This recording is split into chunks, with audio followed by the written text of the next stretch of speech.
Okay, here we are, Matthew Russell Lee, Inner City Press, here at the Southern District of New York Courthouse. Today, Wednesday, July 30th, 2025. Now on the Ghislaine Maxwell, Jeffrey Epstein beat. I'm calling it the Maxwell beat because she's still alive. And so she sought immunity from the House Oversight Committee, and they've said no, they aren't going to give any immunity. Well, I guess they're not going to get any information. But last night at midnight, there was unless you can, I guess, force someone to speak, there's a Fifth Amendment right against self-incrimination. I guess some people have concluded they just won't believe her at all. But if they carry that over, be aware, many cases here in the SDNY and other federal courts are done with cooperators. And I mean many. They had them even in the Roman Storm case. I'll get to that in a moment.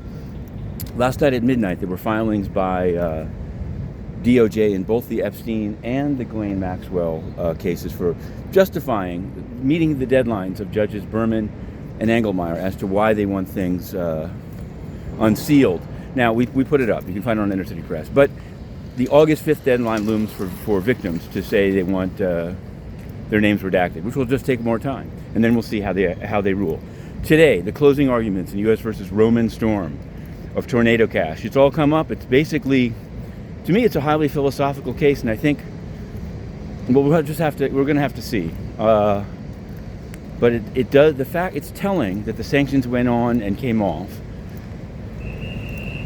We'll see how the sides close it out. Speaking of cover-ups, we did a filing yesterday, and now it's been docketed and a deadline set to unseal the transcript of July 25th, in which the prosecutors were talking about, and I stand by this, there's a reason that Tom Schmidt didn't testify and said he was going to cite the Fifth Amendment right against self-incrimination. There's a reason that they started talking about others at Dragonfly and then sealed the transcript. And there's a reason that, having reported that and then having it been somehow denied, we've asked to unseal the transcript. At a minimum, but I don't think that's enough. Even the reason that it's sealed was sealed. And of course, if the reason is possible future prosecution, it shows exactly what was said. It doesn't say exactly, but that's what they're even denying. And that's why it was wrong to withhold that. And we did that citing our win this week in Lee versus Greenwood, in which the Second Circuit panel said you've got to give reasons and remanded it. So more on that to follow. We'll be covering those closing arguments, but also, strangely, in a parallel world at the same time at 10 o'clock, 1 hour into the closing arguments of Roman Storm, Mr. Hill and Mr. Rodriguez of Samourai Wallet are pleading guilty.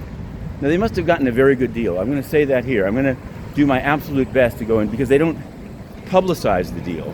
They just say, we got a guilty plea. But how low did they go to get, because it's basically like, it's like gambling. They basically, with uncertainty on the horizon, if Roman Storm is convicted, Hill and Rodriguez are facing a tough case. If he's exonerated, found not guilty, then they might not even face a case. They certainly face an easier case. And so before that new information came out to decide it, they cut a deal. Clearly they had some leverage. U.S. had some leverage over them, the possibility of big prison yard time. So what is the guideline? We'll try to find out. There's also a Blake Lively proceeding in the afternoon. It's not the main one, but it's something. We wrote yesterday about a Twitter account with 256 followers filing an anonymous complaint to try to quash a subpoena. Why is this person being subpoenaed? Why are any third parties being subpoenaed? This case is out of control, but we're going to continue to cover it. And finally, of course, we cover the United Nations. Yesterday we wrote a scoop about UNMISS, South Sudan. Today we have two more over the transom from UN whistleblowers. And you know what? Antonio Guterres, corrupt censor, has his spokespeople, including Farhan Haq, who's on duty this week since the other guy, Stefan Dujarric, is on vacation. They don't answer any questions. And these are questions about their own people and the use of money. So it's totally unacceptable. We've applied to re-enter for the General Assembly, which Keir Starmer will be there. We aim to be too. Litmus test. We're going in.